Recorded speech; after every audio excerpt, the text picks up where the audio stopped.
I'm Holly, I'm the MD of BIMA. I'm just going to give you a very, very swift introduction to who BIMA is, if you don't know already, and then hand over to our esteemed panel. So BIMA represents the UK digital and tech industry. So everything we do somehow gets to the point where it's driving innovation and excellence across that industry. So we do a lot across lots of different areas within the industry, but it's all focusing on driving innovation and moving the industry forward and making sure, really importantly, that we've got the right talent and the right diverse talent, and they're being looked after in that industry. And we do it through, well, building connections and community, delivering thought leadership. So this is probably one of about over 100 events we're doing this year, not just in London as well, but in the Northwest and Scotland and increasingly in the South. We also produce reports like the Inclusion and Diversity Tech Report that I'm sure is going to be talked about more later. Recognising excellence through the BIMA Awards and BIMA 100, and driving a diverse digital future that I've just mentioned. So our heritage, I guess, is digital agencies and full service agencies, but increasingly we obviously reflect what is a growing and very different landscape. So when we talk about our members, of which there are about 400 corporate members, it's definitely agencies, but it's also brands, charities, startups, tech companies from the IBMs and Microsofts down to the niche AI and blockchain experts, and then also rather recently academia. So we have probably between 20 and 30 universities that are now part of the membership and wanting to be involved in the conversation. And this is how we get it to work with what is a pretty small HQ team, is from the huge generosity of the industry. So we have a central council. Everyone on that central council also chairs their own council, which is made up of between 10 and 20 industry leaders. And these are our councils, if you can see along the bottom. So our regions, UK-wide, rather, I get told off by Scotland. Think tanks, so AI, blockchain, immersive, craft, industry, so brands, startups and charities, and then talent and diversity. And that's where this has really come from, the Diversity and Inclusion Council that's headed up by Nadya, who I will introduce in a minute. Oh, most important thing I had to say, and I nearly skipped over it. So normally, with BIMA, there's always about 50 things that are just coming up that I can talk to you about. There's loads more events. I think we're probably squeezing about 8 more events before everyone goes off on their summer holes. So just take a look at the website. But this is really important to us. So we're producing all of this content. We've got these amazing industry leaders who are supporting us and creating things for us. And what we wanted to do is have one focal point in the year where we get everyone together, where we showcase some really innovative, interesting thinkers, and get them to tell some really interesting stories. And that is the BIMA conference, which is on the 18th of September. So last week we launched our 5 first keynote speakers, of which these are our 5. Very excited about Anita Sengupta, who is like an astronaut and a pilot, and has a kind of bio to die for. Buy your tickets if you haven't already. There's early bird, which is the 31st of July. And that's it for me. So I'm going to hand over to Nadya, who, as I said, is a chair of our Inclusion and Diversity Council, but she's also, her day job is she's co-founder of Utopia. There you go. Thanks. You're going to do some slide juggling now, aren't you? I'm going to do a very long intro to Lucy whilst we do some slide juggling. Hi everybody, good morning. Good morning. Thank you for coming along today. I'm very excited about delving into the report that we did. How many people have actually read the report or seen a copy of the report?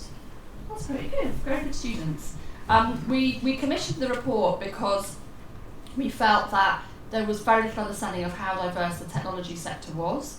There's actually little to no information on it, in fact. You might be able to look at kind of how diverse Facebook is globally as an example, but looking at how diverse the UK tech sector is pretty much impossible. So we wanted to commission the report, and it was our first time we'd ever done a report and get a flavour of what was out there. When we got the findings, quite a few things really, really surprised us.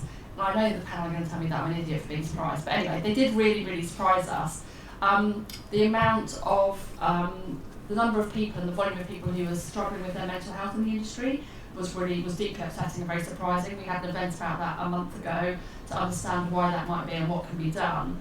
And the second thing that really surprised us is the number of people who were identifying as neurodivergent in some way within the technology sector.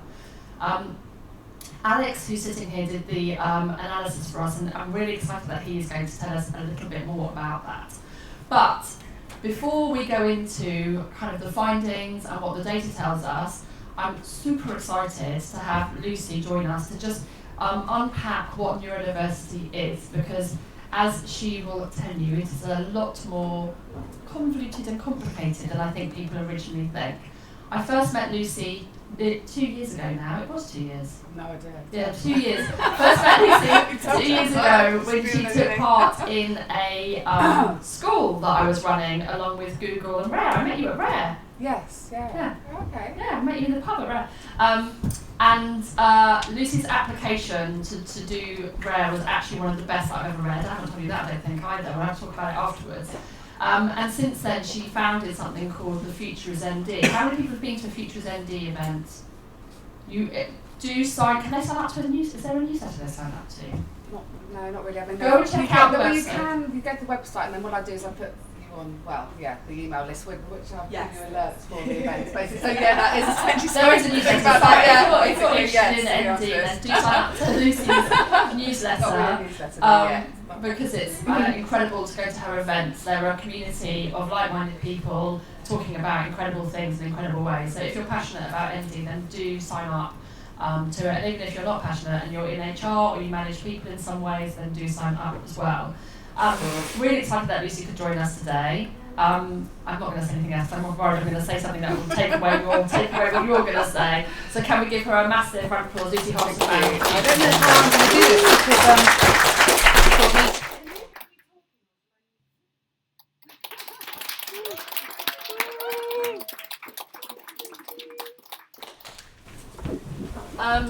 if you want to hear more and get more into detail, like I said, do sign up to Lucy's Futures ND. And when we did the session, 2 or 3 weeks ago, and we had Dr. Helen Taylor, Alex, and Judy Singer, it did feel, and you called it, didn't you, past, present, and future of ND. It did really feel like we were kind of making history. Not me, I was just watching, but you were making history. So do check out all their work. It's absolutely fascinating. I mean, Helen's work's published. Yeah, let's she won this. Well, I went to this Genius Within conference at the weekend, and I nominated Helen. She won this award, but they don't even know about her work. It's really interesting. She's keeping it quite quiet because she's worried that people are going to take, So she's got to be really careful because someone will do that, and she was really paranoid when she came to my talk. Which is absolutely. Yeah, but do check it out. It's incredible. So Alex is now going to take us through the results from the survey. Now, as we said, the survey originally was looking at kind of everything, and the findings from ND kind of took us by surprise. So, Alex, you're sort of working with a bit of an instrument with the data, aren't you? Because it was kind of set up to be this very broad, holistic one. So one of the things, so Alex has very kindly done some deeper digging into the data. 3 D words in a row into the data. But we're also starting to think about what's next, because this shows us, and what Alex is about shows us, there's a lot more that we could do in this space. Just to say, I met Alex 6 years ago. I don't know. Yeah. Both working in an agency called LBI at the time, then Digitas LBI, now just Digitas. Sad. Now White City. Anyone here from Digitas? No. Where he was running the data team. I don't know. Did you talk about your experience of running the data team at all? To anyone who will listen. I'll leave Alex talk about it. And from the moment I met Alex, I'm going to say this, it's going to sound a bit weird. From the moment I met Alex, I thought he was rather special in a good way, not in a bad way. So when we reconnected about a year ago, it was with absolute joy.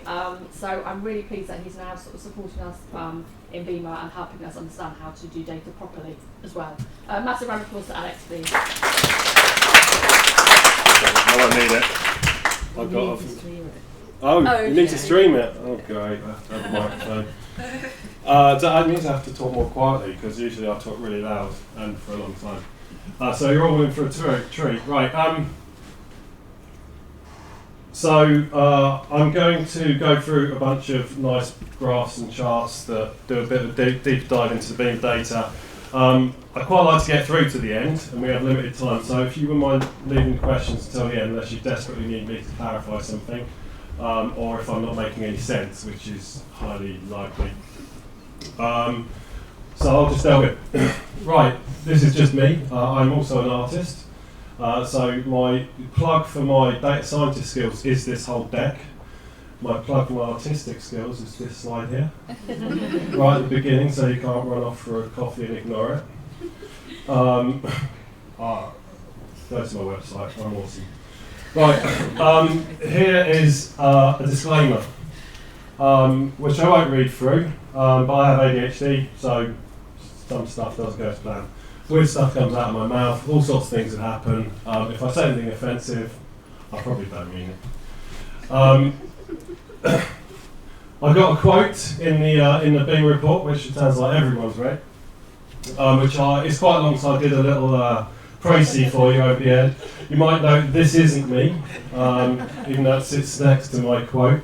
There's a few reasons you will know this isn't me. Is because one, he's got hair. Two, he's got a notebook, right, and the phone is next to his ear, right. This doesn't make any sense because I don't use notebooks. Notebooks are like a big black hole. Information goes in, none comes out again. And quite frankly, the phone's not next to my ear. It's me trying to look at it at the same time, forgetting I'm talking to someone and actually doing something else. Got distracted by a bird sitting on the windowsill or something. So that's not me because he's just too calm. Yeah. Right, and so boring caveats, I'm not going to read. These are in there mainly in case anyone in this room is a fast reader and is an analyst, and is a bit of a plea not to pull me up in any bullshit in here, and B, in case this gets distributed. But I will say at the bottom here, I'm using two terms which, one of which is why we're here, the other one is slightly contentious. But the split between the acronyms ND and NT, neurodivergent, neurotypical, is really handy because they're just two small little acronyms that I can use everywhere because these are long words, right? So that's what I mean by that. I mean neurodivergent and everyone else, okay? Right, so some précis data of sort of the wider population of neurodiverse people and neurodivergent people in DEC. So about 20%, which is double what we believe the ambient population is. I think that 10%, you'll see numbers much lower and much higher than that. I don't think there's any consensus at all. I think, as we've discussed, the definition of neurodiversity is fluid, and I think it will continue to be. But roughly speaking, we have a very high representation of ADHD, autism spectrum, and dyslexia, slightly lower amounts of dyspraxia, Tourette's, dyscalculus, and other bits and pieces. For the purposes of this report, for brevity's sake, I'm sticking, whenever I do any splits of the individual neurodivergent brain types, I'm sticking to ADHD, ASD, and dyslexia, not because the others aren't important, but because the numbers get so low with some of these other ones that the findings can be considered anyway significant. Right, so do a bit of a split. Again, these numbers are really sketchy because there's no consensus. A brilliant man called Charles pulled me up on some of the bits of data that he found in the report last time I showed it, and effectively gave me this little breakdown. For me, I would have just looked at the 4.7 and said, well, that seems a bit high. His point is that not only is that high as a proportion of society, only about 30% of autistic people are even in work, which means that 4.7 is insanely high representation. Okay. Higher on the dyslexia scale as well, certainly at the top end, although I've seen numbers much higher than 7% on the internet. And that 2.2 is by the ADHD Foundation, which pretty much, the authority, although I think most people will quote higher than 2.2% in the general population, certainly in the UK and America, people with ADHD. But the general gist is that this industry is trending at the top end, if not considerably higher than general population for each of these neurodivergent brain types. Okay, in this population, the neurodivergent people are younger. And I think it's hard to draw any solid conclusion about any of this, and I'll keep on saying things like that because I'm a responsible analyst.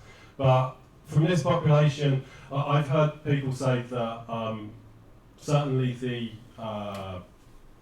the proportion of neurodivergent people hitting the higher education system has risen, and there's good data to support that, which would make sense. That these people are hitting and have hit the employment system quite a lot more recently, and thus the neurodivergent population within this group is higher as a proportion, right? But they're a young group. Now I'm going to split the next bit up into two sections. One relates to careers and the other one relates to mental health. There's a lot more in the data than this, and there's lots of splits I can do with things like gender and BAME and all sorts, but I want to stick to stuff that's particularly relevant, certainly in my experience of neurodiversity. Actually, no. It takes literally one slide flip for me to totally lose my train. Welcome to ADHD. Right. Disclosure. Yes, disclosure. Well, this is. I thought this is quite positive myself. Broadly speaking, most people have disclosed their condition to their employer. This speaks very much to Lucy's paranoia about how she would be perceived after disclosing. Personally, my experience is that if something is in my brain, it comes out of my mouth. So there was never any chance that my employer was not going to know, right? So, and I suspect that goes to quite a few people with ADHD. So, literally everything that, every type of I remember one conversation with a boss not so long ago where I just literally listed all the mental health and neurodivergent things I've got going on, and he's just looking at me like, why are you telling me all of this stuff? It's like, I don't know, I just thought you might want to know. It's just, well, what do you want me to do about it? I was like, whatever. Right, most people are telling their boss, and that's a good thing, we think. What we did note is that the reaction is very positive when they do. Okay, that's this here. So just this little stripe here is people have had a negative or extremely negative response from disclosing to their employer. So this is a very positive slide. I'd love to know what that looked like 5 years ago. Yeah. We don't have the data. But I suspect there would have been a very strongly positive movement. Because this was a broadly technical survey, this is a slightly difficult slide to interpret, but it's unsurprising that 2/3 of NDs are in technical roles as opposed to the other types of roles that were included in the survey. Like project management and client handling. Project management, client handling, stuff like that, HR. Which we'll come back to. And so the ADHD people have the highest percentage of people in technical roles, followed by others. And there's just lots of big, slightly orange and blue things. This made perfect sense to me yesterday, all this time. And now I just see blue and orange bars everywhere, thinking, not only is it quite boring, but I can't even interpret it. So you poor people must be really struggling. Right. Next time in current role. So we've been in, us neurodivergents have been in our roles for less time than our neurotypical equivalents. This speaks to the same point about age groups. in that. Well, one of two things to be interpreted, and I can't find a way of discovering this within the data. Either it's an age thing, or it is people changing jobs frequently. Now, I do know certainly an ADHD thing is just motorcycle jobs, roles, companies. I've worked for more companies than most people have applied to work for companies. So I move around a lot because I get bored really easily. And even when I stay in one company for a while, I've done about 56 different jobs. I once had an HR interview at a company who said to me, "So Alex, what are we going to do about your serial quitting problem?" Because I quit 5 times, I left 3 of those, but yet I was still working for that company. It happens. Right, perm versus temp. Now, I don't believe this one. Right, this is what the data says. I think this is not right, and I think it might be something to do with the self-selecting nature of the data, or it could be the particular audience, how it's distributed. But although it shows that people in temp or part-time roles, now includes contractors, consultants, part-time workers, that sort of thing, versus permanent full-time employees, is higher for neurodivergent. So I think that the part-time temp roles the proportion should be much higher for neurodivergence, much, much higher.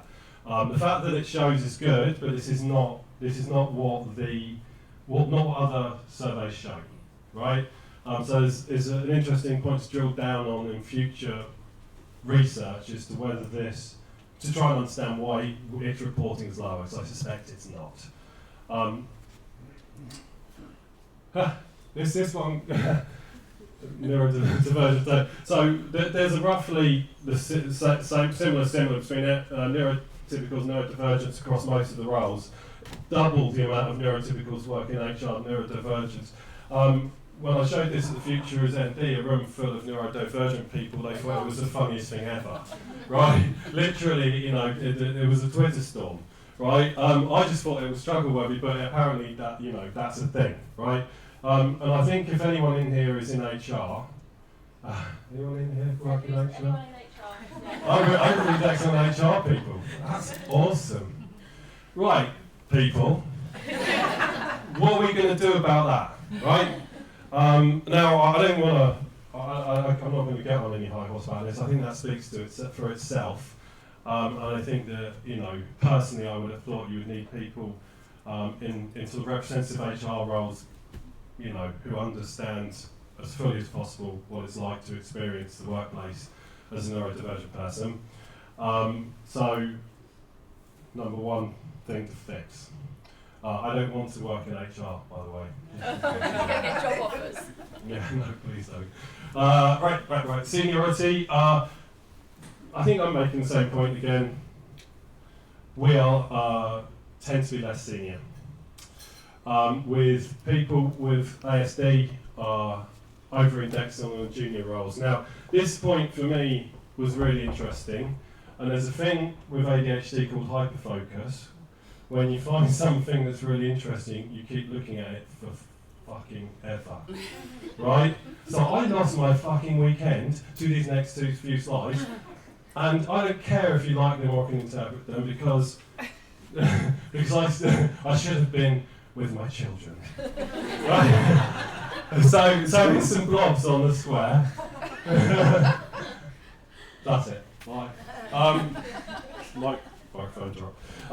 So what this represents is, on this vertical y-axis, you have the seniority, and on the x-axis we have age groups. Under 24, 25, 34, 35, 44, 45, 54, 55, right? And we have them plotted against each other with the volumes of each of the combinations represented by the size of the circle. So what you expect to see from this is roughly what you do see, which is as seniority goes up, as does age goes up, so does seniority, and so the bigger blobs tend towards the middle axis. Where you've got people here or here, these are the outliers, the people that are either under-excelling for their age or over-excelling for their age, right? So what we'd expect to find is the middle level is highly populated with people between the ages of 25 and 34. The reality of anything, whoever, if any company ever will know that this is really where it's at. This sort of middle ground is where most people sit. Some people are never going to be up in this corner. Some people are never going to be on this line. There just isn't enough roles. And a lot of people don't want to be out. Believe me, I've butted up against the executive level and realised what a horrible place it is and was like, no, I'm going back down again now. I'm going down. So that's for this particular diagram is for the neurotypical crowd. Now, if we, sorry, that just shows what I was meant to show a minute ago. There you go. And if we show now the neurodivergent data on the same graph, which is the yellow circle, what we can see from this is that where we take that middle line, people up here, if the orange circle is outside the grey disc, that means that that group of people is overrepresented within their population, i.e. there are more people within the neurodivergent population that are excelling at leadership at a young age, and that effect wears off if we go in that corner. To make it a bit more explicit, see, I'm not even keeping up with my own slides here. Everyone give me 20 minutes while I rearrange my slide deck and make it good. Right, and so yes, we have, I know why, there we go. God, I put an animation in there. How smart am I? Brilliant. Right, so we have overachievers up here. So what we see from this is that we have sort of a game of two halves. A lot of young overachieving NDs and a portion of young underachieving NDs. And as we get further up here, the effect dramatically wears off, at the point where if I'm inside, that means there's a lower representation of NDs in the 35 to 44 in the senior roles, right? So we're actually doing nowhere near as well until we get right up into the over 55s, but we sort of need to ignore that because the sample numbers are way too low to make any sense at that end.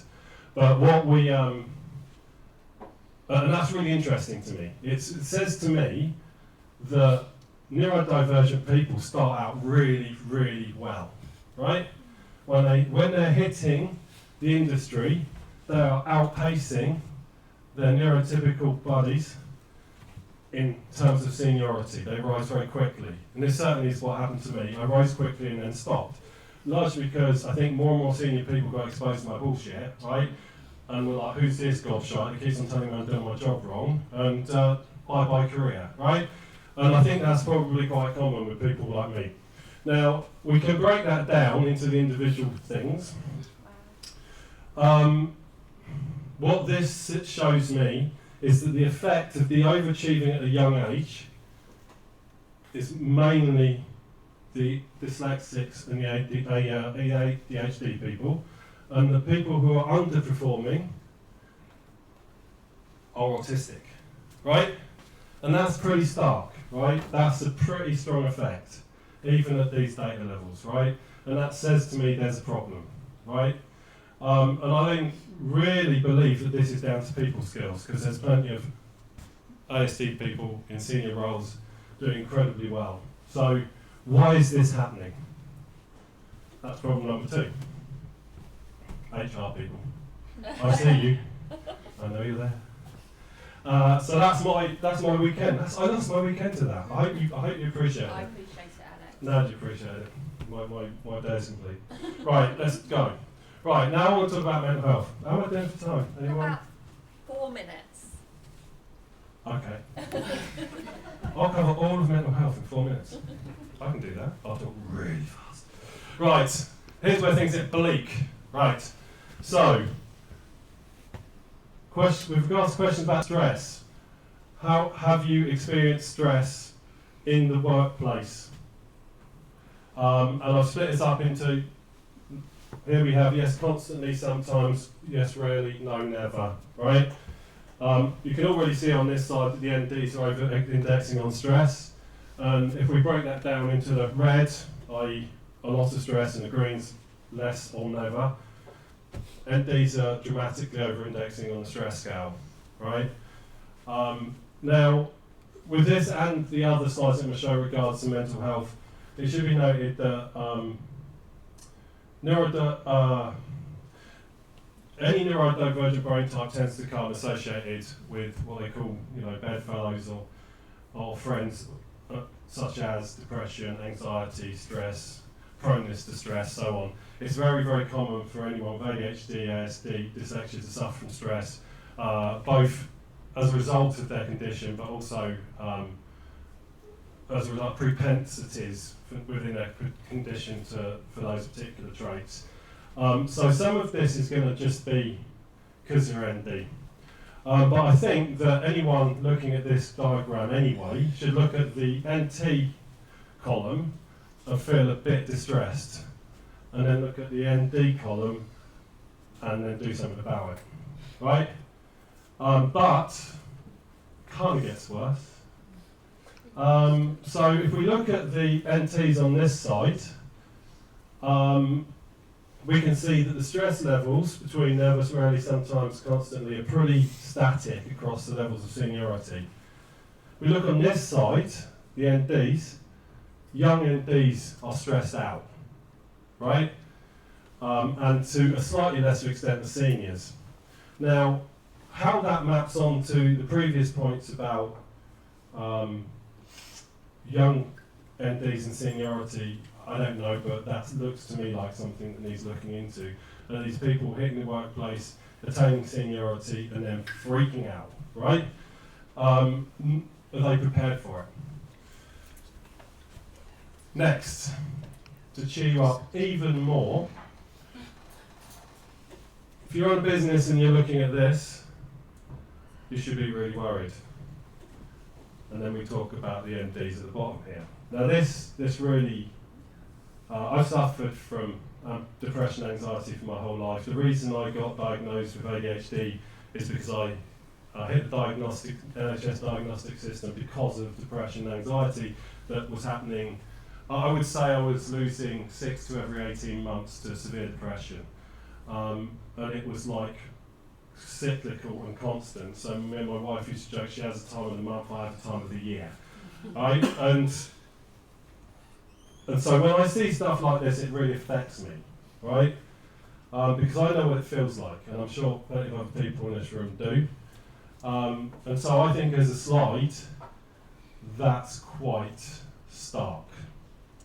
And also, if we look here, we see that certainly for everyone, they're reporting it more frequently, although that's a fact that's slightly hard to analyse because it doesn't take into account the cyclical nature of things like depression. But as you can see, the ND's over-index on it having happened recently. I hate to tell you this, people, but it gets worse. I'm laughing. I don't know, I'm laughing too. Lucy, what's wrong with us? Maybe we should get ourselves checked out.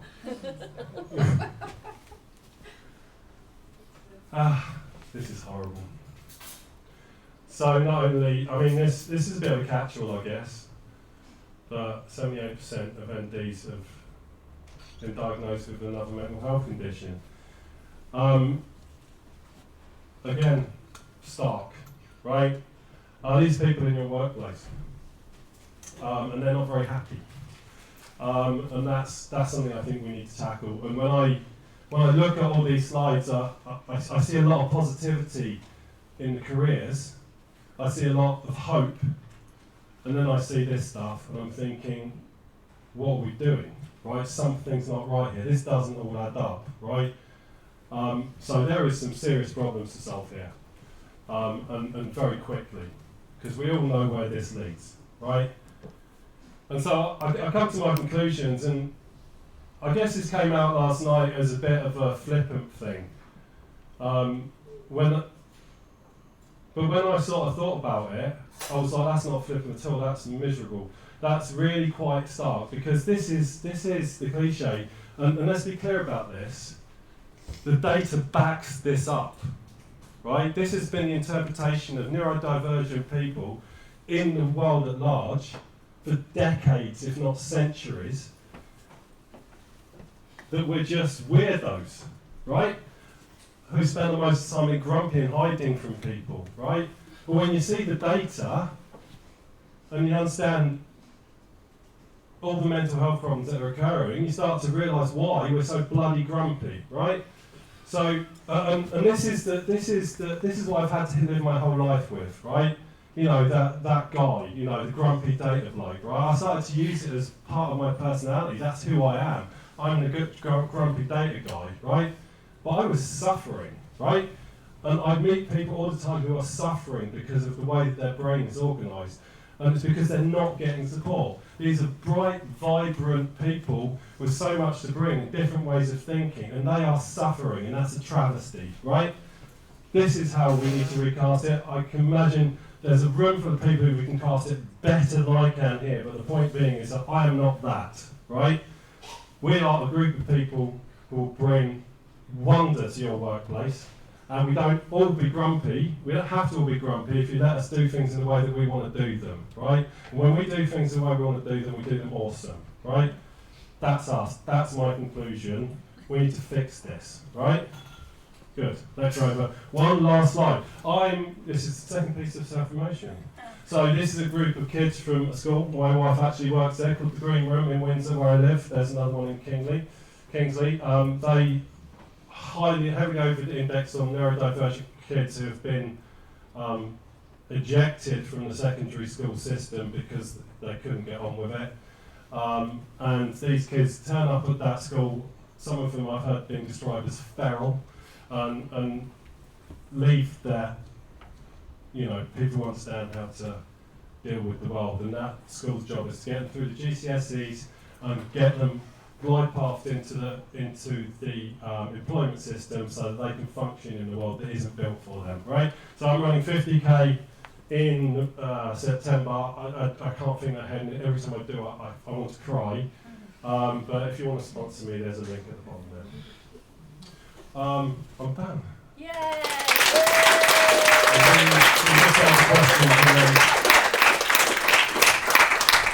Give me that one. You go there. Emma and Lucy, would you like to come up as well? And I'll just do a brief introduction to Emma as well, because she is very kindly joining our panel. So I think I met Emma 8 months ago through Lucy, when we were both speaking at a Future as ND event about the future of the workplace and the neurodivergent. Where were you on, darling? Chair was here. Oh, was it here? Yeah. Oh, I think where am I sitting? No. So sit where you want. Oh, you mean here? Yeah, it was here. And we talked about work and some of the. Actually, we can turn the projector off at least. Is that okay? So some of the most kind of poignant observations that I really enjoyed that evening were indeed from Emma, which if you don't say during this, I'm going to sing for you. Oh my God. So can we just give a massive round of applause to Emma, please, as well? I should say Emma is a coach, and she's also founding an initiative to profile the 50 kind of. I don't want to say the word leading. Should I say the word leading? No, I'm calling them. So it's the UK's first ever top 50 list. I'm calling them influencers because they've never been seen in the way that we're featuring them. So we are just giving a face to women who are out there, but maybe not visible as they need to be to the mainstream. We all know that they're there, but maybe you don't know that they're there. Thank you. And so if you follow the Instagram handle, let's do a bit of publicity. Fantastic. It's Women Beyond the Box. Women Beyond the Box. If you follow that, then Emma profiles these really interesting women every week, a couple of times every week. And I love it. I'm always like, oh, she's interesting. Oh, she's interesting. And I'm like, oh, I guess they're all going to be interesting. I'm just going to accept they're all interesting. Okay, so the first thing I just want to ask, and I'm actually going to go to Lucy first, because we chatted about this very briefly. Lucy, I said to you, one of the questions I'm going to ask is, what surprises you about the data?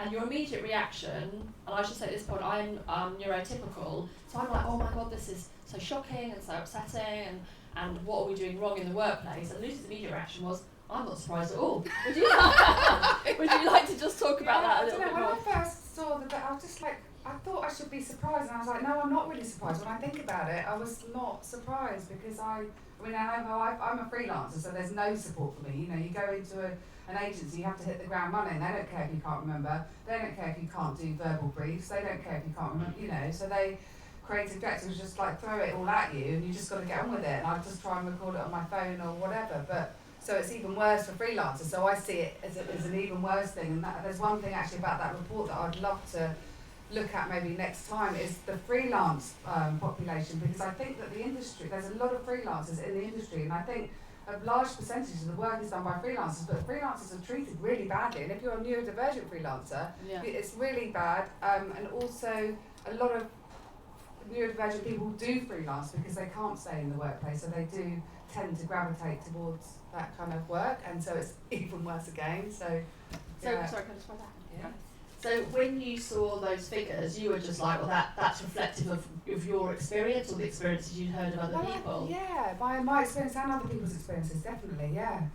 I remember you saying once that you went and worked at unnamed agency, and they gave you a brief, they shoved you in a corner right by a TV that was playing Sky News or something on loop. So you got totally sensory overloaded, and by the end of the day, you were just exhausted. Well, I actually moved somewhere else, and I said, there's no way I can sit there, but, you know, yeah, it's a huge TV. But, I mean, some offices you do go into, they don't have quiet space, and I really do recommend you need those quiet spaces.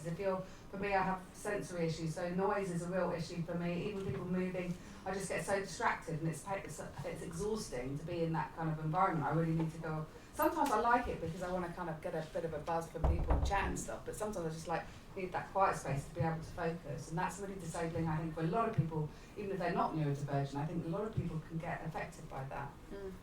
Emma, how about you? Were anything to sort of surprise you, or were you in the same place as Lucy?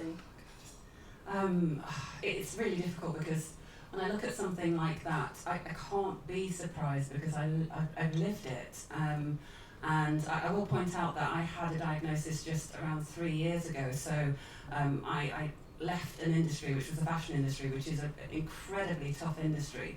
So while I was at my job, and I worked within the luxury creative department, I hadn't actually had a diagnosis, so I was kind of just struggling along without any additional support. But now in my current role, so I'm self-employed and I run a business and I'm specifically a coach, so I work with women who are both neurotypical and neurodivergent. And what really kind of springs to mind is that I work with both women who are self-employed and those that are within corporate roles. And what really strikes me is those that I see who are really struggling, or the difference is those that are in employment are struggling more than the self-employed. And I think the main reason for that is not about their ability to do the job, but the fact that once you become self-employed, you're able to then design an environment that is suitable for you. Now, I actually want to point out that I think this goes beyond being neurodivergent in the sense that the workplace has been due an overhaul for everybody. I think these open plan working spaces, it isn't just about being neurodivergent. Many people can't work in those spaces. You know, and I think for me, and the one thing that I will say is, so when we're talking about depression and anxiety and those types of things, I'm sorry, I know I'm springing forwards. No, that's fine. For me, I know the catalyst for me becoming self-employed, other than the fact that I'm much better as the boss, I'm a better boss than I am, just better in leadership. I knew that in order for me to hit that top section, I had to create an environment where I could thrive. And I've yet to really see workplaces that are flexible or able to offer the flexibility for their neurodivergent staff to thrive. Yeah. I can agree with that more. I'm not on this panel, but I'm just going to, I couldn't agree with it more to your point that actually the way work is designed currently is bad for so many people. If you're a parent, the hours of 9 to 5 are an absolute joke because two really important things happen at 9 and 5, school run. If you are just an introvert and you want to have space, an open plan office is an absolute joke.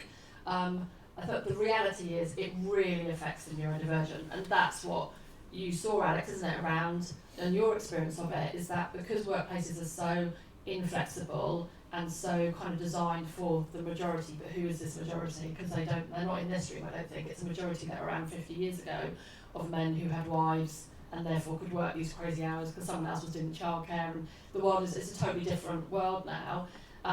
Your experience is exactly the same. Work just wasn't designed or able to cope for you.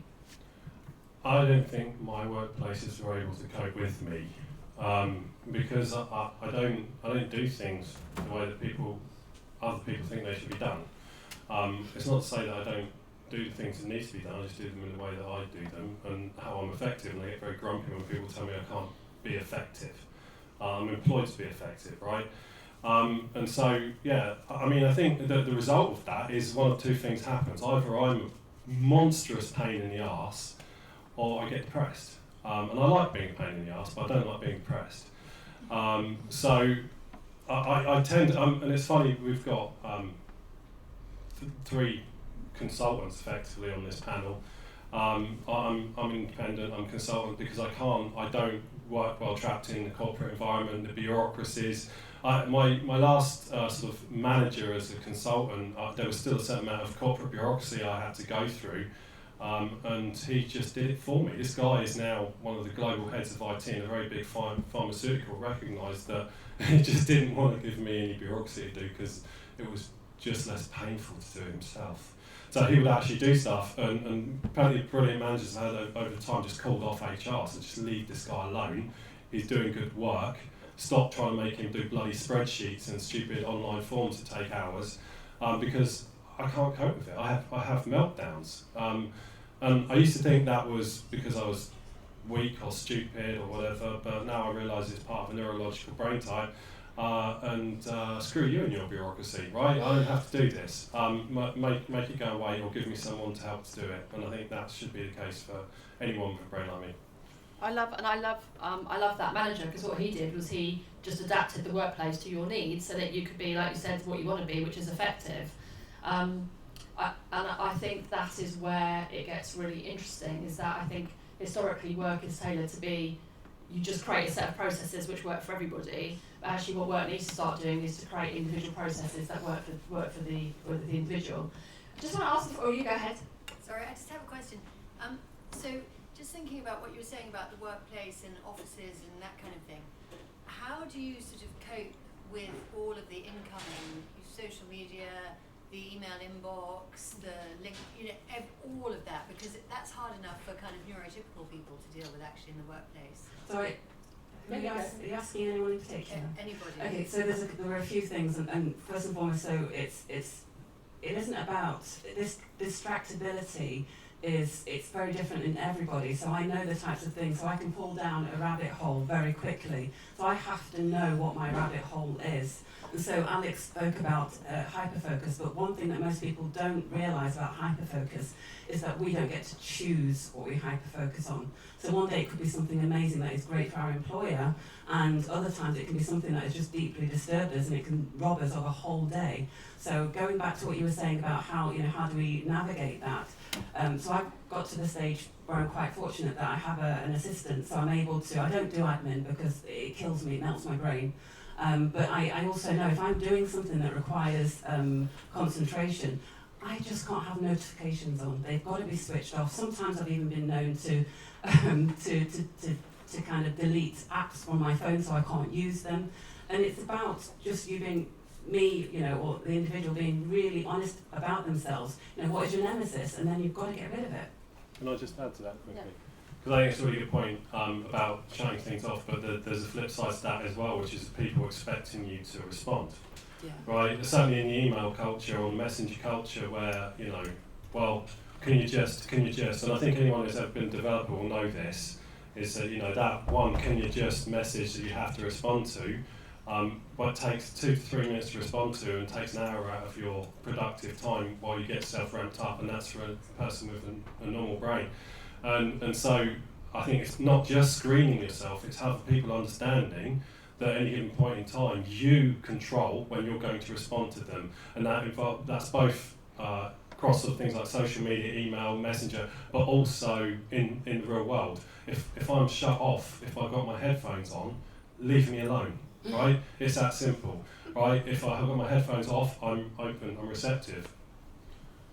So I think one of the things I suppose we should point out is a lot of people, all of you on the panel, are not, I want to say mature in years, but that sounds bad, not exceptionally young, but you've all started to develop your coping mechanisms and your structures around your needs because you're self-aware, would you say? Whereas with the youngsters, I'm wondering that data around the youngsters struggling more.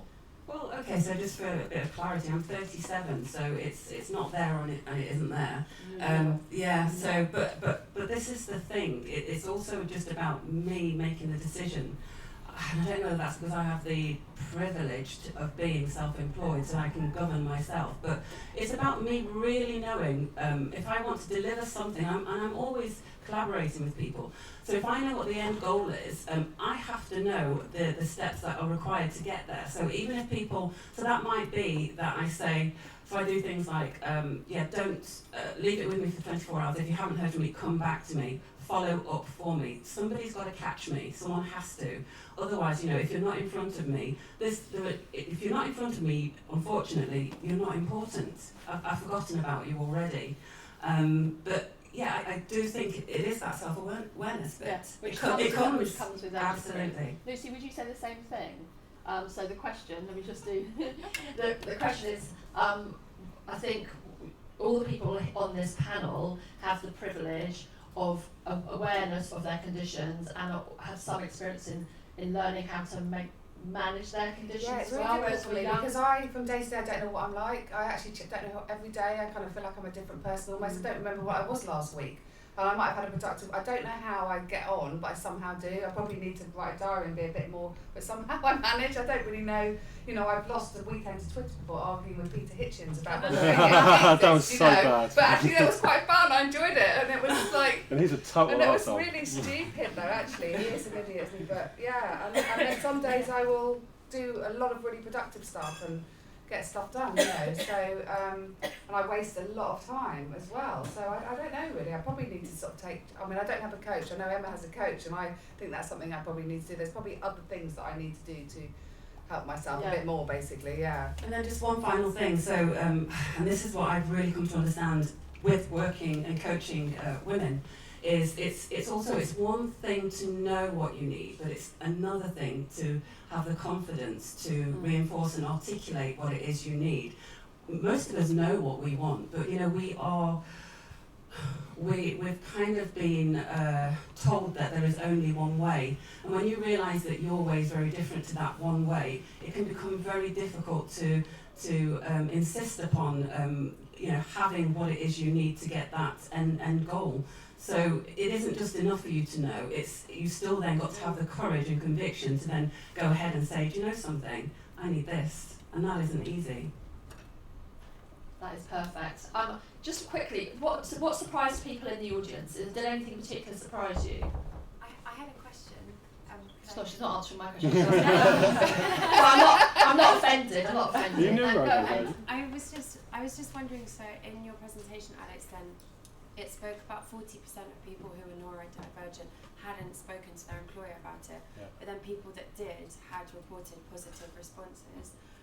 Obviously you guys are self-employed, but do you have any advice of how to, workplaces can bridge that gap? Can I just... Yeah, and then, sorry, gentleman at the back, I'll take your question next. It's really simple. In my mind, if not catering for the needs of a neurodivergent person is the same as discrimination. So you have that right, and you have the right not to be discriminated against, and the data seems to show that you're not going to be. So as far as I'm concerned, there's no right or wrong way to do it.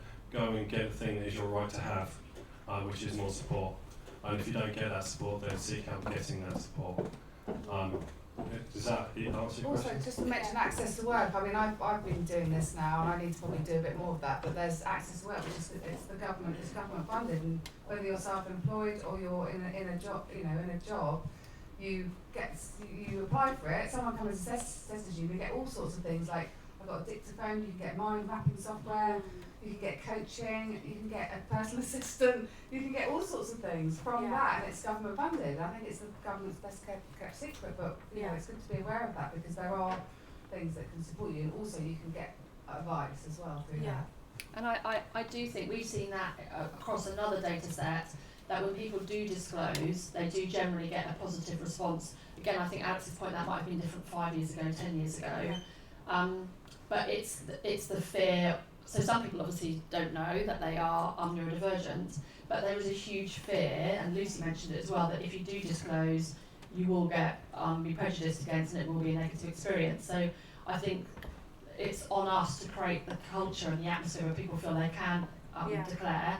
That's why we're doing this, basically. Yeah, basically why we're doing this, but also to have the processes in place to be able to deal with it. So one of the worst experiences I've heard is someone going to their employer and saying, oh, I just had a diagnosis on ADHD, and the person within HR going, what's that then? It's just like... But that's the problem, is managers that aren't interested in neurodiversity, they don't get, I've heard people saying, how do we get the HR managers to come to our neurodiversity talks, so that, it's that they're not interested, you can't force them. Lots of HR people here. I know we've got some very lovely responsible HR people here. Thank you for coming, and make sure you don't ever answer what's that then. Well, I can tell we've got such a keen crowd. Let's do some questions. We'll go straight to it. And the gentleman in white, you did put your hand up earlier, so I feel I need to go to you first. Thank you. My son is high functioning autistic, and he has acute anxiety. And schools are becoming increasingly good at delivering differentiated learning and the right support, and delivering sensory diets as well throughout the day. And my question is that when people onboard into a new company, what kinds of things can we do, or what kinds of processes can we set up that would enable us to deliver those kinds of things but in a workplace environment? So I'm going to hand over to these, I want to say guys, but I hate saying guys because we're not all guys, to these people in a minute. I'll just say that there is a report coming out soon, which is actually Lucy and I have worked on, which is being done by Universal Music, which has some real details on what you can do as a people manager, HR manager. My only response to that would be to go back to first thing, you've got to first of all make an environment where people can disclose, because nothing's going to be adapted for someone who has certain needs if they haven't disclosed. It can end up awful where people just go, oh, they're the grumpy weird person in the corner, rather than realising. Then I'm going to go down this order. What do you think workplaces can do? Actually, I think you need to go further back than that. Yeah. I think you need to address the problem that hiring processes in most companies are uniquely discriminatory to neurodivergent individuals. So if you're lucky enough to actually accidentally get one, then you should be just celebrating, right? So I think that if you were to start reviewing your hiring practices, it should be reasonably obvious that people with ASD are not going to cope too well with a face-to-face interview that's very interrogative. And if you insist on eye contact, you also rule out ADHD people. And also, quite frankly, my CV basically says I'm a bloke who does stuff, right? And most companies don't hire for stuff doers, which works against one of my strengths, which is my ability to do lots of different stuff, right? Now, if you've reviewed all of that, you're going to have a much better idea of what to do with me when you get me in the door. Like, sticking me in a little corner and asking me to do spreadsheets is probably not a good idea. Right? And timesheets, expenses, all of that. Okay. Very good point. Sort out the hiring practices, Emma. So I'd second that as well. I think just about the initial hiring, the selection process. I know that when I first started, when I was trying to get into fashion, I did a number of recruitment days where I jumped through hoops, doing a maths test, lots of different like tests and assessments, and so by halfway through the day, I was just like a shell of myself that had nothing left. And so, I would never get those jobs. But when I started to hit my stride was when I started to kind of just twist interviews to my favour. But that was when once I started to not get jobs. I will say that my thing has never been about not getting a job. My thing is, as long as I can get in front of somebody, I will always get the job. It has always been about being able to keep it, and that has been because I haven't been able to maintain that constant, consistent level of, fast-paced working. So I think, and it's difficult because I don't want to, as I say this, I'm aware that people take, so if whatever I say doesn't matter because we're not all the same. You have to also understand that what might work for me might not work for others. So I know if I'm going to read a document or something, I need absolute silence. Other people, who have ADHD, their reading isn't impacted. My one thing that I would say is just acknowledge that you don't know. And what I would do, instead of rather than trying to guess, get people in that do know. If that isn't your strength, why pretend that it is? Get specialists in, hire people like Lucy. Sorry, what was the question again? Was it what reasonable adjustments can you expect for your son when he goes to work? Schools are very good at delivering differentiated environments, sensory diets and all of these types of things. But workplaces aren't. So what can we do on that onboarding process to do it better? Yeah, I mean that's a really tricky one because it just depends what company you're at and what reasonable adjustments they're prepared to make and what their HR policies, if they understand neurodiversity or not. I mean, only apparently 10% of organisations do at the moment, but hopefully when your son leaves school, there'll be more places that are aware to this, so you've got a bit of time. It's a personalised plan. I mean, it comes back to what Emma's saying. You should be doing this for everyone, like in a way. It has to be. I think if we can, and I always want to come back to this one thing. Even though I'm speaking today about neurodiversity, next week it might be that I might be called in to speak as a woman. The other week I might be called in to speak as somebody who is black. What this all comes down to is really understanding that we are individual. The problem comes is when we apply a cookie cutter kind of system to anything, it doesn't work. So the question has to be, are organisations willing to start seeing people as individuals? Are they willing to put that time and effort and money behind adapting the hiring process, because so many people are going to fall through the cracks because it just isn't fit for purpose. I think someone said something like Atos or somebody the other day has a policy, but all of their staff, it's something called a productivity passport or something, and they look at their individual needs and what they need to be the best they can, and they don't just do it for neurodivergent people, it's open to everyone, which is great because it just eliminates any stigma. It's for anybody, because there's people that are undiagnosed, they could be undiagnosed dyslexic or whatever, they might feel that they need some support in different areas. They might feel like they're more of a visual thinker, they want to do things with mind map. People are almost, there's a lot of people in between that haven't got diagnosis that still struggle, and they need to be catered for as well because they're probably suffering. What was the name of that consultancy you had at Futures ND who do workplace for neurodiversity in the workplace? Do you mean Place with Purpose? Places with Purpose? Maybe. Ollie Monk, so Ollie. he set up a kind of just a test to do like a space, and it was kind of like for freelancers, I think, and they just it's co-working space to come in, and they just kind of like had a sensory room. They had these kind of like things on the desk and a few sort of fidget things and earphones. It was quite basic, but he was just wanted to show that this would help. Exactly. It's demo. Let's go to one more. Sorry, the ladies at the back had their hands up earlier. Do one of you want to ask a question? Is that me? Yes. Hello, nice to meet you. Nice to meet you. How would you open a conversation with a senior management who maybe doesn't really recognise these issues? What do you mean by recognise?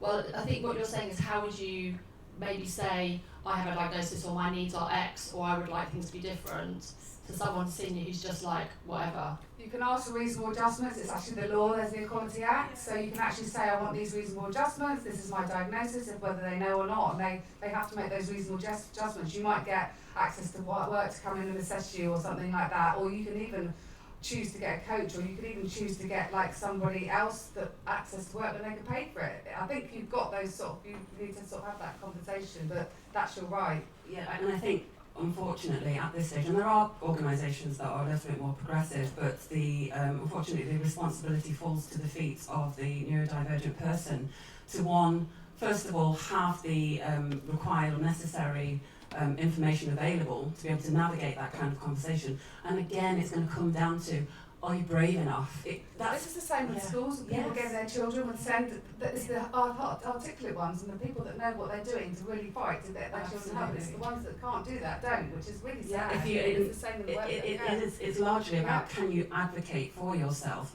And I think you have to remember I just think the workplace is just a an adult version of school. We all want to fit in. We don't want to be the person on the team that is causing problems for people. But unfortunately, the more we try to fit in, the more we become that grumpy person, the person that isn't coping, and essentially it's no good for anyone in the end anyway. So everybody suffers. But it's about, are you able and confident enough to advocate? But it sounds like access to work. Are you familiar with access to work? Sort of. I mean, if this is for myself and also having gone through. So what I will tell you is I have a number of clients who have come to me through access to work, so I'm happy to have a conversation with you if that would help you. Okay. Connections is what it's all about. Yes, on the end. I wanted to ask a question actually about labels, how you feel about it, and I don't have an opinion. I have a daughter who's dyslexic. I didn't want to get her tested because I was worried about being labelled. Hang on. Sorry. Oh my God, give me the mic. Oh my God. Which ones? Go. Spoken just for a I little also while. did a lot of work with MenCap, and it was interesting about them rebranding because obviously MenCap originally stood for mentally handicapped, which was a terrible label to put on anyone. But then the new term they had was learning disability, which I find equally kind of difficult because for me what you said about diversity is I just think of my daughter having a slightly different brain to me. She can do other things brilliantly that I can't do. Are you going to talk? Because I You thought go. So we've got like Alex, then Emma, then Lucy. You've asked a hot one. It's the hot follow up one. with Dr. Helen Taylor's research on this. Definitely do that. I had a bit of a rant about this one at the last Futures ND. I was a bit drunk, so it didn't make any sense. But the thing is, I really hate the label ADHD, right? Not because I hate being labelled, it's because it's a shit label, right? It doesn't say anything really. It's not about attention. It's not a disorder, and I'm not hyperactive most of the time. And but having a label. A way of describing myself and a way of seeking out other people who are like me has been the single most valuable thing that's ever happened to me. And it's been life-changing. So do I want a label? No, I don't really, but having one has been so beneficial. I just wish it was called something different, right? Yeah? Yeah, no, I love that. I'm going to go last on this one because I feel that's my place. Okay, so, God, there's so much to unpack here, but let's make it brief. What really matters. So, the one thing that I see that's really sad time and time again is when people, adults, or who have been struggling for a lifetime, finally, off their own back, get a diagnosis, and then somehow manage to find them their notes and find out that actually their parents had them diagnosed but didn't bother to tell them. That's painful. I don't know if anyone has the, and I'm sure that is I think that would, every parent is coming from a place of love, but I don't know if anybody has the right to withhold such an important piece of information. I think, and that's what it is, a diagnosis is a piece of information. For me, it isn't a label. A diagnosis allows me to navigate my way through the world. I can pick it up and I can drop it as and when I please. It doesn't mean anything beyond those letters. It means something different to me than it will to Lucy and to anybody. But we have to have, it's a piece of data and it's important. Otherwise, I hear so many people come to me and say, it makes sense now. So without that one piece of information, people walk around knowing that something is different, not disabled, but something different. But they don't know what that thing is. It's like being given the Haynes manual for your brain. Yeah, it's Lucy's turn. So I think when you know what your label is, it can be quite empowering to understand yourself. But the thing is that there's so many people misdiagnosed. Like a lot of women who have Asperger's will get diagnosed with ADHD if they're hyperverbal. But so a label is like a double-edged sword. It's like a necessary evil. It's something that gets you the support you need, but it can also stigmatise you, and it can also be a bit wrong. But the label of dyslexia, ADHD, whatever, and disorder as well is like, that's a really difficult one. But it's better than be called stupid or lazy or another label that could be quite insulting. So it's weighing up. The best thing, it's like my son. He's definitely somewhere on the spectrum. But what I've filled out the forms, but they didn't. He's somewhere in between. I don't know.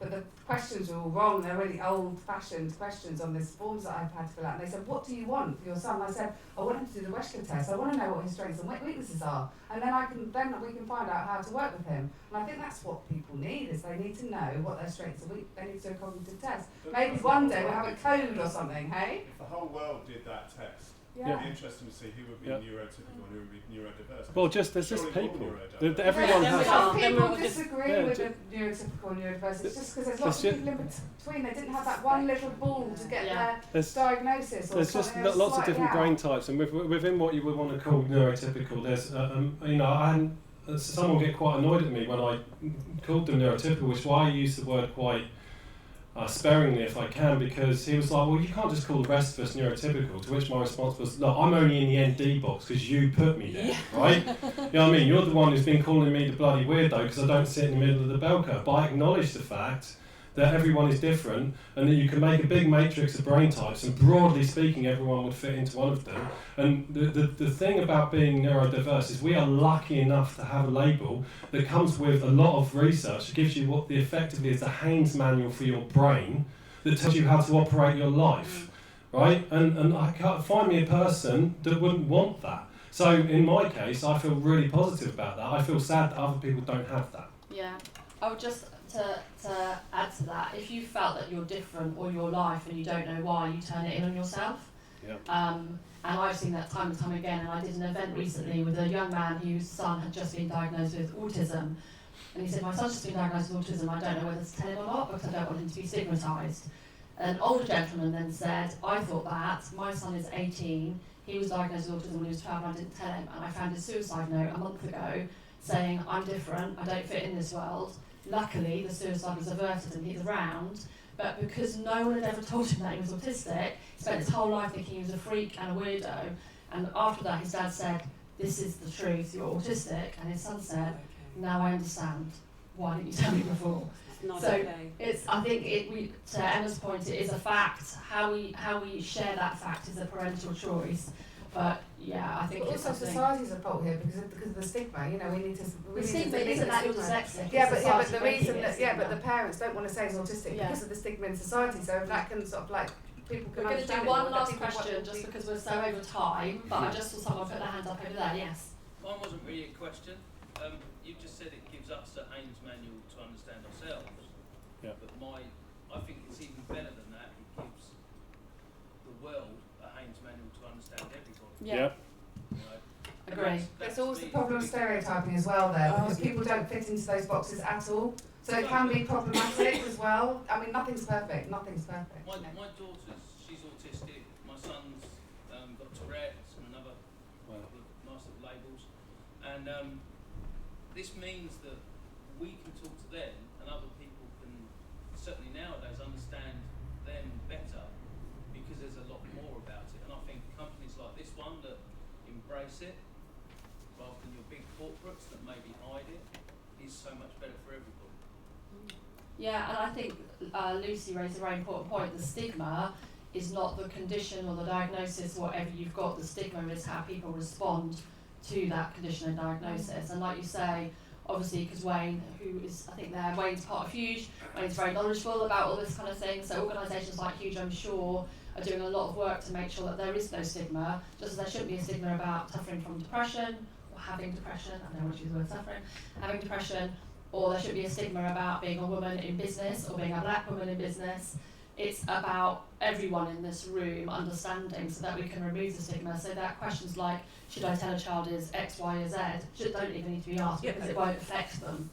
It's when you get to the point where you understand just how it's valid in what is being said, but it's such a non-question. It's like, should I don't even know what to liken it to. Yes. Or, did you know that the sky is blue? Well, we do know that we can argue the shade of blue and is it actually grey, but we do know that it's definitely not, it isn't red today. But this is just, it's information. You use it however you want to use it, but it's so important that to not have it, you can even just dismiss it, but you've got to have it. You've got to have it. We're kind of out of time. You've got 2 minutes. It's a quick one. Population of neurodivergent needs of like 20%. Do you think it's actually bigger? Because a lot of my dad was diagnosed really late on, and then a lot of his friends, when we all started talking, were like, "Oh, I kind of feel that way as well." So do you think that it's actually bigger than you think? It's not just 20%? Yeah, I mean, look, this is the thing. So we know then that so many adults, especially women, are diagnosed once their children have, because the apple doesn't fall too far from the tree. You know, there is some truth in that.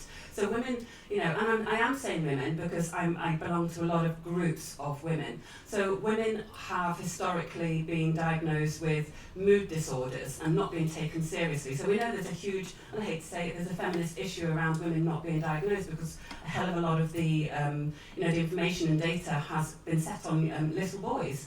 So there are generations. So, you know, this, quite often when you have a neurodivergent child, where did that come from? You know, who did that come from? And I know myself. Why wasn't I diagnosed? Because I come from a kooky household where everybody, you know, is neurodivergent. But from a time where you were probably just a little bit special, a little bit, you know. That's to do with the generation. Yes, no absolutely. one was diagnosed because they didn't recognise it then, unless you were really bad. Yeah. Or but you'd be, you know, and you'd be, you know, called the stupid kid or something like that. But definitely, people have just, absolutely, people have just dealt with it. Yeah, so I think that I'm sure the figures are much higher. You know, 23% in technology. I think it was overall 23%. But those are people who are aware of their diagnosis, who chose to share it. So I wouldn't be surprised if it's kind of more like 30%. And so what everyone said is individual. So there'll be people in this room who may, you know, be neurotypical, but are still sitting away from where the majority of people's profiles are. So I think, from my perspective, having learned about neurodiversity from when I first met Lucy 2 years ago, the conversation has only got bigger and louder, more interesting, and I suppose to sum up, it is amazing to see that business is starting to respond to it. Not as quickly, not as thoroughly, not as well as we would like, but to everyone here who does have a leadership role in an organisation or an HR or an organisation, please do talk to these amazing people next to me. They all do fantastic stuff in the space of neurodiversity and neurodivergence. Please do read up about it online because there are actually quite a lot of resources as well online increasingly about it, and there's more coming. And please do make your workplaces inclusive for everyone, which includes the neurodivergent. Can we just give a round of applause to everybody?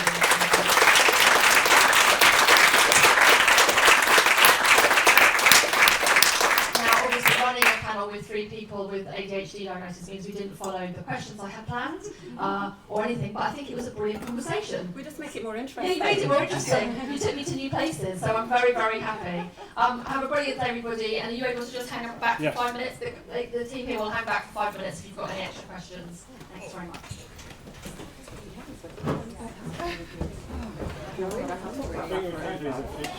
much.